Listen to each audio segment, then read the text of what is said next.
कुर्सी पर याद आना चाहिए, हमारे मुआमिलात में याद आना चाहिए। ताकों में सजाने को ये कुरान नहीं है, हर लफ्ज को सीनों में बसा लो तो बने बात।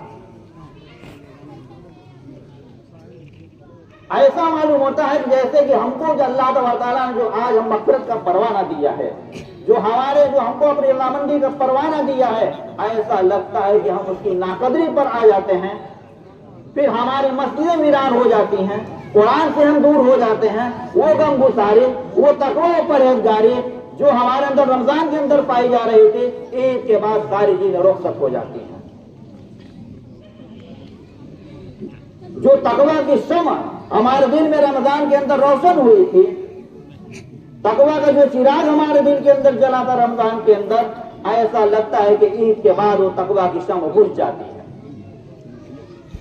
जहां इसमें हमारे अपने खुद मुआमिलात का, हमारे अफाल का असर है, उस पर आकर के ये मल्टीमीडिया मोबाइल ने तो जलते पर घी का काम किया है। ये मल्टीमीडिया मोबाइल जो बहुत सारे फवायद का अपने अंदर लिए हुए है, अगर आदमी इसको सही ढंग से इस्तेमाल करे तो बहुत सारे फवायद उसके अंदर हैं। मिनटों के अंदर, सेकंडों में आदमी अपने बहुत से काम उससे अंजाम दे लेता है, बड़े बड़े मसाइल उससे हल कर लेता है। किताबें पास नहीं है, लेकिन वक्त पढ़ता यही मोबाइल काम देता है। अपने सारे डॉक्यूमेंट तो उसमें रखे रहिए, जरूरत पड़ती है फौरन आप उसको कहीं इस्तेमाल कर सकते हैं। तो जहां ये मल्टीमीडिया मोबाइल बहुत सारे फवाइद लिए हुए अपने अंदर है, बहुत सारे खैर का पहलू लिए हुए है, वहीं पर ये बहुत सारी बुराइयों का इस्तेमाल है।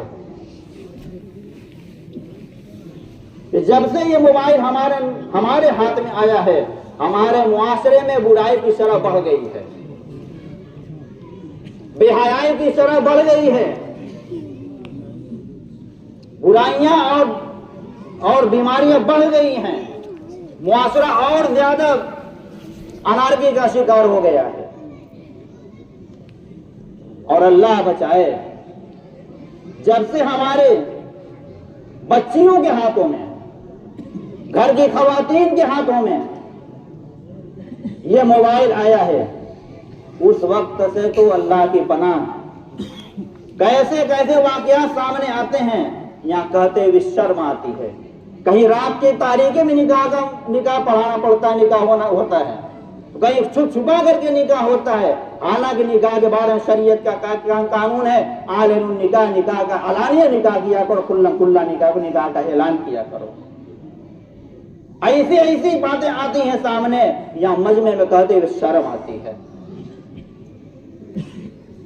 घर में जब एक मोबाइल है, बाप के पास मोबाइल है, माँ उस मोबाइल को इस्तेमाल करती है, फोन आता है, तो घर की नौजवान लड़की को मोबाइल इस्तेमाल करने की क्यों इजाजत दी जाती है? कितनी लड़कियां जहां अपनी इज्जत पे पट्टा लगाती हैं, वालिदैन की इज्जत भी दागदार कर देती हैं, मुआशरा भी लोगों की निगाह में देखने के लायक नहीं रह जाता है, मुआशरा भी बदनाम होता है। किसी ने बड़ी अच्छी बात कही थी कि जब लड़कियों के हाथ में मोबाइल दे दिया तो छत की दीवार ऊंची करने से कोई फायदा नहीं है, दरवाजे में पर्दा लटकाने से कोई फायदा नहीं है, जब हाथ में मोबाइल आ गया है तो। इसलिए हमें इसमें कंट्रोल करने की जरूरत है, वरना एक जमाना ऐसा आएगा फिर आपका वो कहने के लायक नहीं है क्या अंजाम होगा मुआशरे का। ऐसी औलाद मिलेगी जहां पर बाप का पता नहीं होगा। और मैं अपने नौजवान दोस्तों से कहना चाहूंगा कि मल्टीमीडिया मोबाइल आज आपकी जरूरत बन चुका है, बिला शुबा आपकी जरूरत है। बहुत सारी जिंदगी मोड़ पे काम आता है, हर कदम पर एहसास होता है कि अगर ये मोबाइल ना होता तो आज हमारा ये काम न हो पाता। बहुत सारे फायदे हैं, लेकिन बताए कि उसके अंदर बहुत सारी बुराइयां भी हैं। ऐसे ऐसे उस पर यूट्यूब होते हैं, ऐसे ऐसे उस पर चैनल होते हैं, और हमें और आपको तमीज नहीं होती कि ये चैनल चलाने वाला कौन है, यूट्यूब पर बोलने वाला कौन है। आया कोई मुरीद है, खुदा बेजार है, खुदा का इनकार करने वाला है, या किसी कादियानी का वो चैनल है जो तमाम अंबिया को बरहक तो मानता है, नबी आखिरुज़्ज़मा सल्लल्लाहु अलैहि वसल्लम को बरहक मानता है, लेकिन आपको नबी आखिरुज़्ज़मा नहीं मानता है, आखिरी नबी नहीं मानता है। ऐसे लोगों के भी चैनल और यूट्यूब होते हैं। कुछ ऐसे लोग यूट्यूब पर आते हैं जो हजरत जो शकील इब्न हनीफ को हजरत महदी अलैहिस्सलाम कहते हैं। और जब नौजवान का जब हम लोग ऐसे चैनलों को सुनते हैं, इनको लाइव करते हैं, और हमें पता नहीं होता कि ये कहने वाला आया देवबंदी मकतबे फिक्र का है, या बरेलवी मकतबे फिक्र का है, या शिय्यत का है, या गैर मुकल्लिद है, या कादियानी है, या मुरीद और खुदा का इनकार करने वाला है, या नबी आखिरुज़्ज़मा सल्लल्लाहु अलैहि वसल्लम की रिसालत का इनकार करने वाला है, या शकील इब्न हनीफ को महदी मौऊद मानने वाला है। हमें पता नहीं होता और हम वो सुन लेते हैं। सुनने के बाद हम शुबूह व शुबहात का शिकार हो जाते हैं। इसलिए बहुत ज्यादा एहतियात से इस्तेमाल करने की जरूरत है। उस पर ईमान सोच डराने होते हैं, ईमान सोच तकरीरें होती हैं, उनकी तकरीरें सुन करके हमारा कीमती मता, हमारा ईमान रुखसत हो जाएगा और हमें पता भी नहीं चलेगा। तुम ला तशऊरून, अमाल गालिब हो जाएंगे लेकिन हमें एहसास भी नहीं होगा। ऐसे ही अखलाक सोच चीजें होती हैं, अखलाक सोच डरामे होते हैं, अखलाक सोच उसमें नज़में होती हैं, अखलाक सोच और भी बातें होती हैं, तकरीरें होती हैं।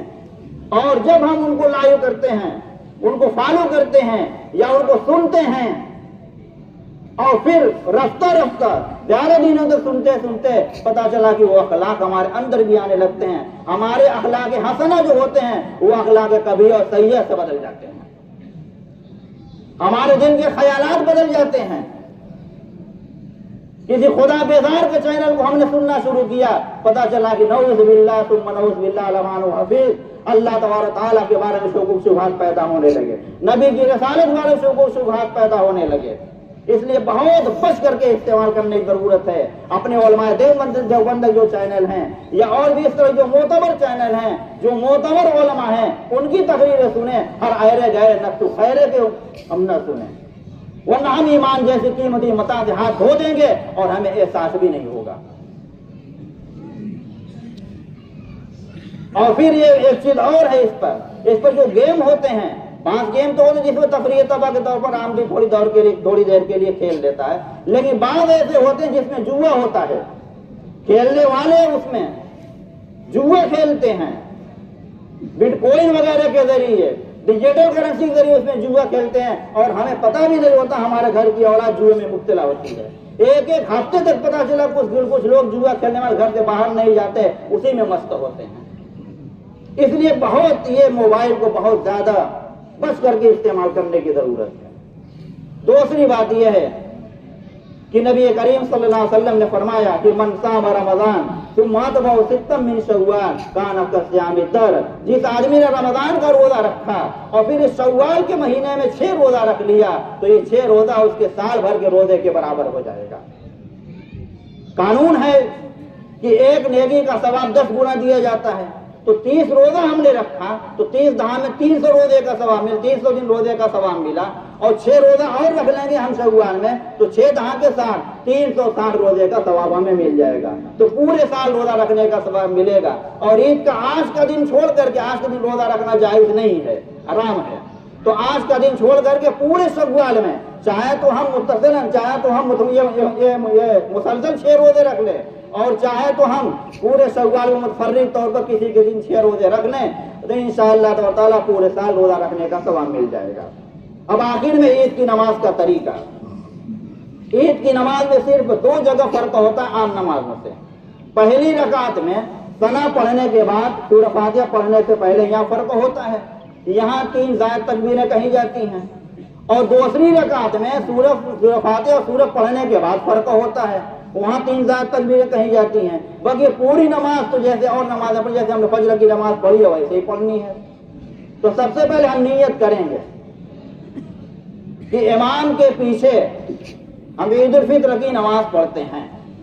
सीधी सीधी मुख्तसर में जुबान दिल में ये सोच लें कि इमाम के पीछे हम ईद उल फित्र की नमाज पढ़ते हैं। जुबान से कहने तो और अच्छी बात है। लेकिन दिल के अंदर ये सोच लें कि हम पीछे हम ईद उल फित्र की नमाज पढ़ें। उसके बाद जैसे हर नमाज में तकबीर तहरीमा कही जाती है, हाथ उठा करके अल्लाहु अकबर कहेंगे, हाथ बांध लेंगे और सना पढ़े सुब्हानकल्लाहुम्मा व बिहम्दिका आखिर तक। फिर उसके बाद अब यहीं पर 3 तकबीर कही जाएगी। तकबीर कहती है अल्लाह अकबर, कहती है हाथ उठा करके अल्लाह अकबर कहेंगे, हाथ छोड़ देंगे।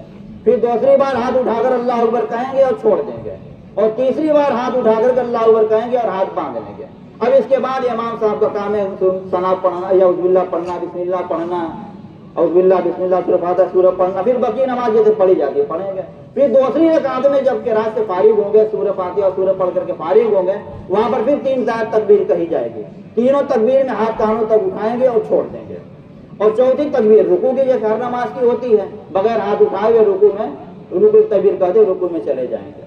आखिर में खुतबा आता है, खुतबा सुनना वाजिब है। खुतबे के आखिर में जो तकबीरात होती हैं, उन तकबीरात को भी सुनना जरूरी है। होता यह है कि जैसे इमाम साहब फज़कुरून याज़कुरून कहते हैं, वैसे ही हम लोग मुसल्ला झाड़ना शुरू कर देते हैं।